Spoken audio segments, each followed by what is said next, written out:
have you here. Thank you, Kyle. It's nice to see you. Yeah, it's great to be back here. And after we had the opening, we were surrounded by your art, and everybody was celebrating your art. It was quite a good time. It was a really good time. And I'm sure everybody wants to hear a little bit more about your background. I know you're a freelance illustrator and a professor, and that's correct. Yep. And kind of backed into it a little bit. I didn't intend ever to become a professor, actually, or even an illustrator. I know I wanted to be some type of artist. I grew up in Utica, New York, and originally I was going to join the Army out of high school because there weren't any artists in Utica that I knew of, and I wasn't sure you could actually make a living doing it. And I told my guidance counselor in high school right away when I was a freshman I wanted to be an artist, and he actually said, well, you'll never go to a four-year college. And actually I was steered towards the Army recruiter at one point. And so I took my test and I was ready to join, but my eyes weren't very good. So I couldn't do what I wanted to do in the Army. And at the last minute, I got a call from a coach at a two-year school in Utica who asked me if I wanted to come and run cross-country there since I was a pretty active runner. And I said sure, and I found out they had a program there called Advertising Design, which I took. And then I transferred to Syracuse University after that, and I took illustration, studied it there, and that's when I decided that's what I really wanted to do, is become an illustrator.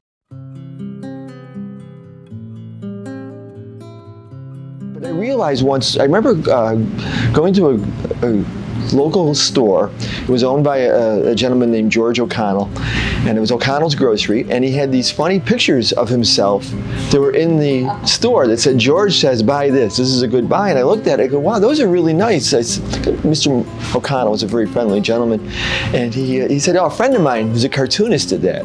And that was when I realized that grown-ups do this type of thing. Right. So maybe I could do cartoons or something, and I really admired the comics in the newspaper, and like every other kids, I used to try to draw like that. But it really wasn't until I got to college and I met some people that were professors, and they were encouraging you. Yes, and they showed me the professional way to.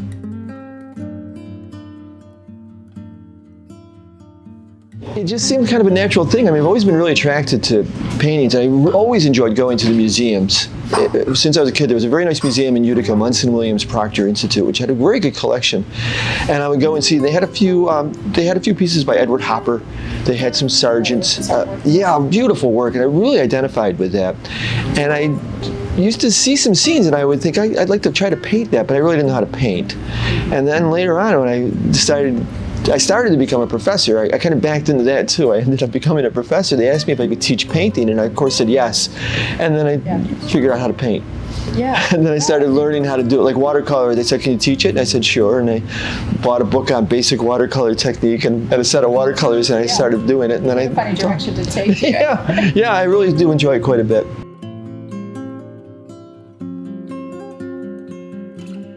Well, I'll go to car shows, but I'm not really much interested in the cars on display. I'm interested in the cars in the parking lots that people bring. Those are more natural to me. So I'll do that, and I just can get a feeling sometimes there's something down the street that I should look. And I'll look behind buildings, and I'll go on the business side of town. I'll go on the side of town where the railroad track is.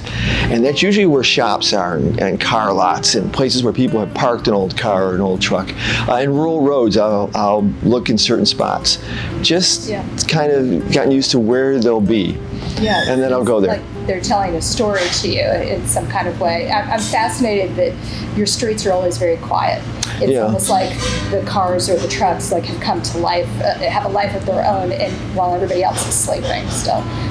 Yeah, I'm really not that much interested in painting the people. I really like to focus on the automobiles, and again, a big Hopper fan, and Hopper always painted very lonely scenes that really I identified with, because that's really what intrigues me, is the story behind these vehicles. Sometimes when I'm doing that, I'll find these abandoned vehicles, and they were so expensive when they were new. And they were somebody's dream boat, or they were some type of technological wonder. They were state of the art. And then someone just decided one day, it has to be in a field, or it has to be behind this building, or it's going to be full of junk. And that's what really intrigues me more than anything. I want to find out, and I feel almost like an obligation to record this vehicle, to make some type of visual record of it, because it was important at one point. Everybody has some type of connection. They'll see something that perhaps they didn't own it, but their relative did, a neighbor did. They used to see the same thing, they admired the same thing. There's almost like a universal appeal about them that people will find. And I hear great stories about, this was my first car. This was the car that my dad and my mother brought my baby sister home from the hospital in. George Nakashima had a Thunderbird, a 66 Thunderbird, and I talked to his family, and they talked about how he used to bring his furniture to clients when he first got started. He would shove it in the back of this T-Bird, and also his daughter said she drove him to the hospital, or he drove her to the hospital when she was in labor in that same T-Bird. Oh. And the T-Bird was kind of bumped up and banged up, and to me that was the beauty of the T-Bird. My bike was one of the most important things to do when I was growing up, and I had a bicycle. Yeah, that was my freedom. That was the thing that I really had. I could go places I wanted to go on my bicycle. And so when I painted bicycles, I was really trying to capture that. Vehicles for us to break away from our regular life, when we were kids especially. Right. And now I see adults the same way. I was trying to paint the bikes that adults ride. Would they spend a lot of money on a motorbike or some other type of very nice bicycle? But it's their ability to break away from regular life.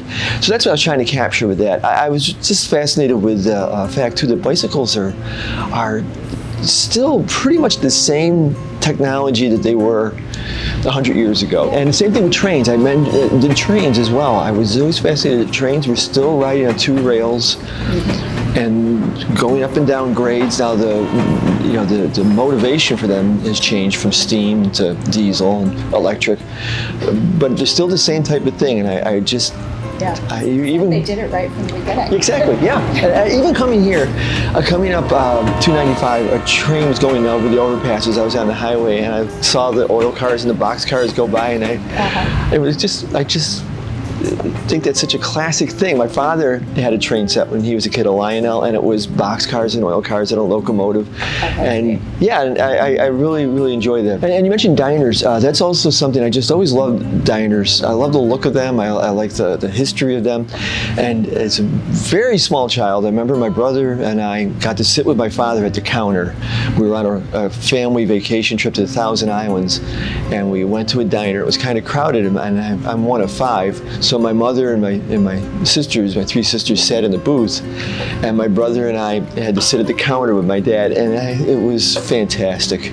I was so happy to sit on that stool at the counter with my father and my brother, and my dad had a cup of coffee, and I immediately fell in love with diners at that point, 1963. Yeah, what was it about sitting up at the counter? I just felt watching the action. Yeah, I just felt like this is great, and there was a waitress, and there was the donuts in a little glass-covered container, and my dad was having a cup of coffee, and she was pouring. Truck drivers were around us. I just thought it was fantastic. Yeah, I just loved it right away, and ever since then, I've loved diners. If I ever get a chance to stop one, isn't it great? I love them. And New Jersey has a lot of them. Oh, New Jersey is like the diner state. Yeah, I absolutely love visiting them. The internet has made it so much easier to find them and find out information about them. I really enjoy the whole atmosphere, and the way that you displayed the work is quite unique, and it does stand out, and it makes me feel a little bit more special as an artist when my work is treated more special. So my next show won't be until next year. And actually there is one piece I'm working on besides the engines. A painter here in New Jersey that I'm a colleague with at the Artist Gallery in Lambertville. She does mostly scenes from Maine and Mohegan Island and plein air. And I love her work. I love her work. It's fantastic. I just really love her stuff. And we're going to be doing a show together. And since I just done my sabbatical trip out west, where I drove out to the West Coast over the Lincoln Highway, and then I came back on 66, I'm going to do some paintings based on my road trip through the West and the Southwest. Did you take a vintage car out? No, I took a Honda Fit. It was very nice. So I got great mileage with it. It was absolutely wonderful to get 45 miles to a gallon on the highway with that car.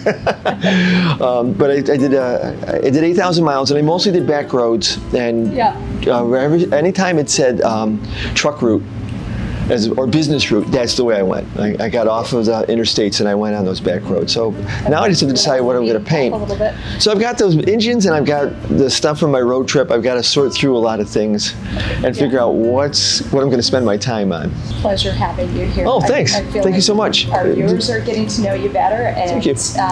When they come to Ficus, they have a story behind your artwork, and of course, like you're talking about, like how you encourage the viewers to have their own stories, yes. right? Things that they relate to. Well, thanks. I have to say, too, I'm usually not very comfortable talking about myself, but you made it a very comfortable situation, so I appreciate that quite a bit. And the tea is also has really helped quite a bit. Really yummy. Yeah, it's a nice place here.